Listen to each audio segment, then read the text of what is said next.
Should you lift overhead? That is a question that we get a lot from people that are dealing with shoulder pain or trying to put together just general fitness routines or maybe routines to improve athletic performance. And the answer is going to be somewhat it depends, but almost always yes with the correct variations. So my name is Michael Falk with Kinetic Sports Medicine, and I'm going to walk you through the things that you should be doing prior to lifting overhead and maybe some shoulder-friendly overhead lifting variations. So we are big fans of training overhead, especially if you have to perform overhead movements. And almost every athletic movement, and even many of the movements in your daily life, require you to reach up overhead. So whether you're a volleyball hitter, whether you are a wide receiver reaching for a pass, even playing lacrosse, or anything that has to go up overhead, you are going to want to train your shoulders to be strong and stable in those positions.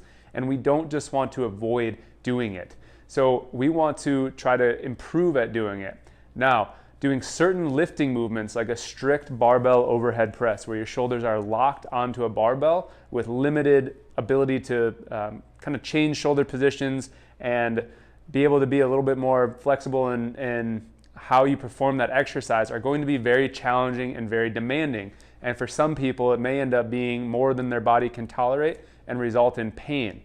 But just because one specific movement, like a barbell overhead press, is painful, doesn't mean that every overhead lifting movement is going to be painful. So the first thing that we want to look at when we're trying to talk to someone about should you lift overhead or what overhead variation should you do is going to be, do you have the required mobility to get all the way overhead? A simple screen with this is going to be going up against a wall and just checking to see, can you get your arms all the way up to the wall behind you without having to arch your back or really compensate through your rib cage? Just do you have the required movement to lift and press all the way overhead?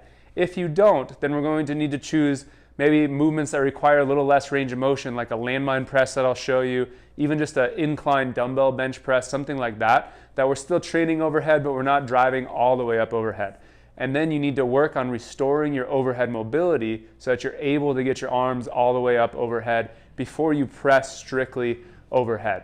So to show you one of those variations I mentioned, this is a landmine press. There are specific machines and setups that have a landmine variation that works. But if you don't have this, all you need to do is put a barbell in the corner of a gym or a room, and you effectively will have a landmine pressing setup. What we like about this is we're able to kind of work on our overhead pressing at a different range of motion. So I could stand right here where I'm not going all the way up overhead, and I could do presses this way, right? So someone that is restricted in their mobility on the wall, this might be a really good overhead pressing variation that doesn't require your arm to get all the way in line with your ear, right? We could also do some other variations like this. We like doing something like a landmine walk up, which is a little less pressing and a little bit more work on that range of motion. And eventually we can do a lot of other things working on being explosive and moving quickly with lighter weights for some of our athletes and training that overhead stability. So the landmine can be a very good tool to start working on overhead. The second thing that we like is we like using kettlebells or dumbbells to press when we're talking about strictly overhead because they're a little bit easier to give your shoulders a bit more freedom than being locked onto a barbell. So taking a kettlebell or a dumbbell and working on your overhead pressing is going to be really helpful. The biggest thing we're going to see are lots of compensations through the core. So we'll see people that are trying to press overhead and they'll end up really arching their back. And so they won't be able to keep that core really stiff and strong. So the easy way to do that is we'll start modifying into some type of stance kind of on one leg. And it's going to make it easier for you to keep that core in a nice straight line where we're not kind of compensating through that low back and really having to arch to drive up overhead.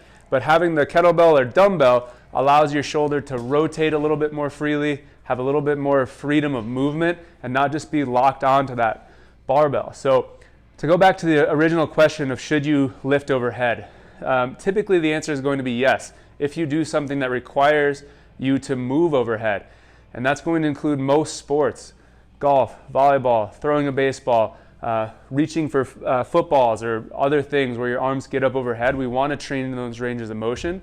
If you're a recreational athlete that's doing any type of overhead lifting, that's doing any type of just even reaching for things around your house or playing with your kids outside, we want to train those ranges of motion, but we might need to find more shoulder-friendly, quote-unquote, variations like a landmine press or using a dumbbell rather than a barbell. So hopefully this helps answer your questions for your training and gives you some ideas of how you can incorporate some simple overhead movements into your routine.